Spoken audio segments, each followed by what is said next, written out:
launching a brand new product is really a long-term process, and for our company, it's a huge effort.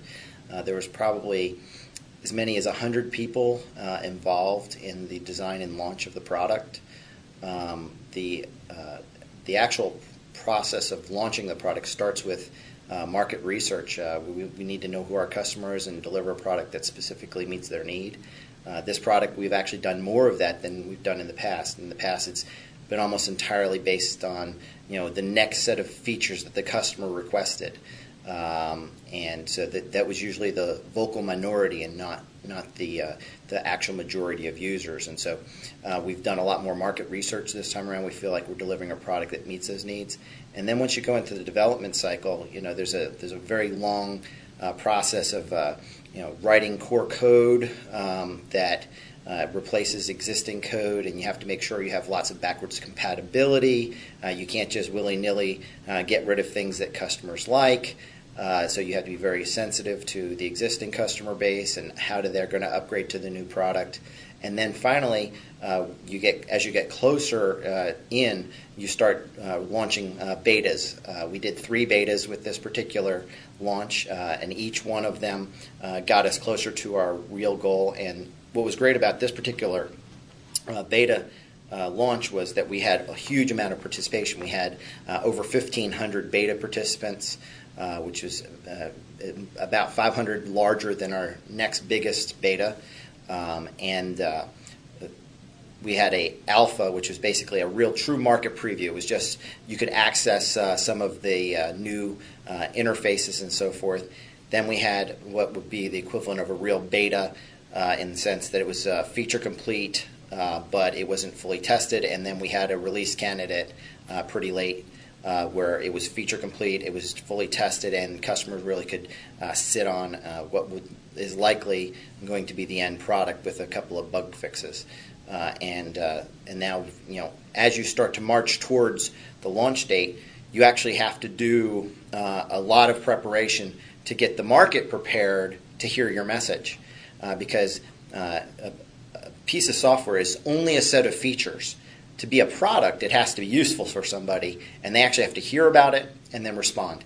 And so we've been spending a better part of 6 months or so working with our partners, getting them ready to be prepared to launch, showing them the new features, making sure that they're aware why they should be carrying the product. And as we get closer, we actually have what we call an RTM, Release to Market plan, where a full month in advance of today, a month ago yesterday, we released a final bits, the final version of the product to our partners, including all the marketing materials that they needed. And the result of that is that partners are able to join us when we actually have a launch day. So you'll hear a lot during this launch that, of all the number of partners we actually have launching today, which is pretty unusual for a product in our category.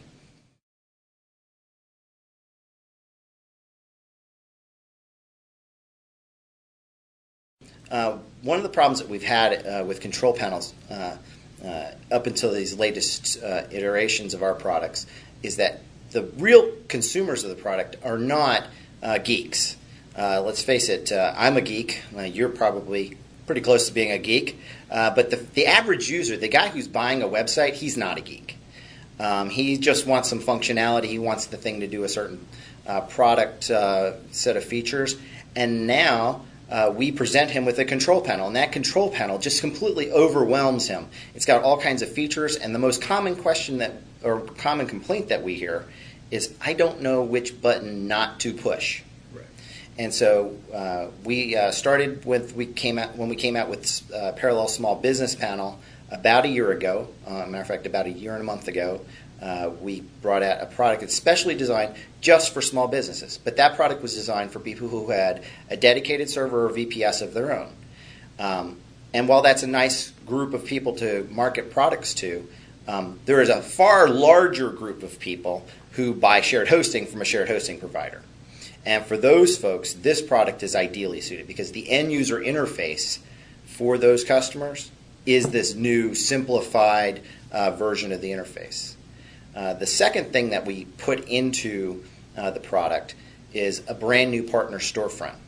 And so this storefront is designed to let shared hosters have an additional revenue source of things that they can sell to their customers. So we've put in about 15 products into this storefront, and that number will grow over time. We introduced it in Small Business Panel. We're bringing it into Plesk for the first time. And it's all the kinds of commercial software that these end users are already seeking out. Antivirus, anti-spam, very commonly used products, e-commerce, all the stuff that customers would expect to be able to buy. But the problem we had for customers who are these end customers, these shared hosting customers, is they don't know how to buy commercial software and install it. So now we have a single-click way that they can go through an order process, buy it, and consume it. And then the last thing that we did is specifically for our shared hosting crowd is we've bundled in free billing and free site builder.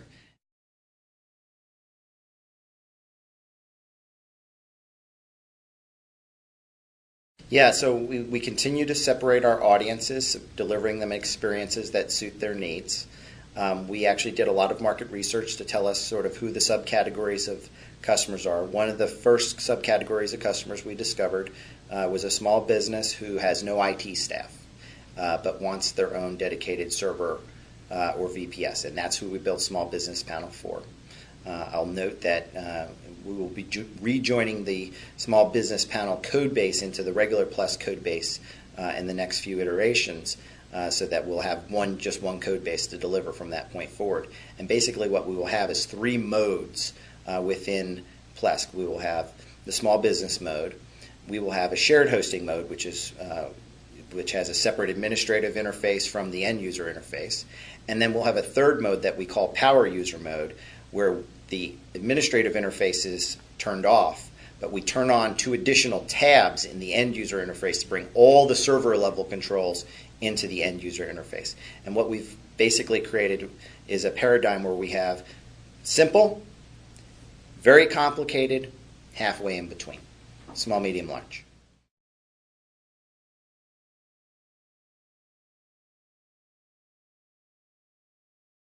The product plan for delivering this product, and you see it on our website, is really to deliver to specific audiences.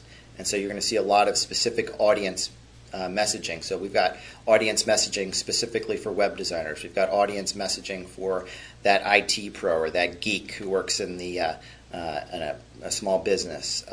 We've got, again, messaging for the shared hosting provider. Those are specific target markets that we're trying to reach. Our expectation is that because we're serving individual audiences better, that our product will be more suitable for their need, and they'll prefer it.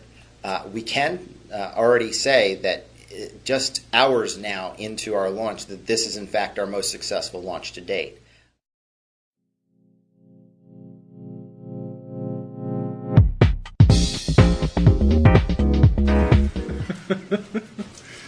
Yeah, that'll go in the end for sure. For sure. There we go.